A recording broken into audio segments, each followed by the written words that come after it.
Donc nous sommes partis dans une direction qui est celle du rationnement. La vie politique va rationner pour gérer cette diversité en son sein. Diversité, pas seulement des gens qui viendraient de différents pays, mais diversité au niveau de l'âge, au niveau des statuts, au niveau des rôles sociaux, au niveau des sexes, etc. etc. Au niveau, voilà. Et il parle de l'histoire des EHPAD, ou tout simplement la place qu'on accorde à certaines populations plus importantes que d'autres par leur rôle intellectuel, etc., etc. Par exemple, avec des bibliothèques spécialement réservées à un certain type de chercheurs, etc. Donc il y a tout un système de rationnement qui doit être mis en place dans toute société, mais qui peut le faire selon différents critères. S'il y a beaucoup d'espace, si on vit dans un lieu où il y a énormément d'espace, eh bien le problème ne sera pas résolu de la même manière que s'il y a très peu d'espace.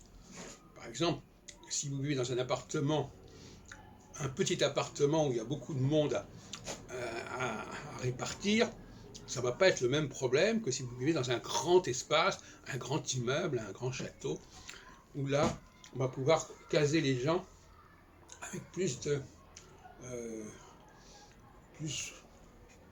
raisonnement, si vous voulez, plus de justesse. Donc, c'est pour ça d'ailleurs que les gens qui ont vécu dans un petit appartement ne vont pas développer la même mentalité que s'ils ont vécu dans un grand appartement, par exemple. On peut dire ça comme ça. Et alors, est-ce que ça a un rapport avec la gauche et la droite? Est-ce que la gauche, c'est la gestion de la diversité par l'espace et la droite par le temps, ou inversement? Il me semble que la droite serait plutôt dans la gestion spatiale. C'est-à-dire, les gens peuvent être extrêmement divers, mais on ne va pas les mettre dans des mêmes endroits, dans les mêmes quartiers, aux mêmes étages. La droite, alors là, ça c'est la position de la droite. La position de la gauche, c'est, on a un espace très restreint, comment on va pouvoir gérer la diversité de la population avec un espace aussi restreint?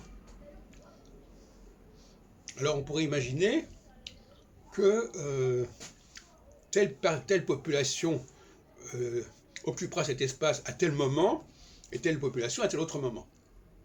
Ce sont des solutions qui, à mon avis, ont dû être trouvées. Hein.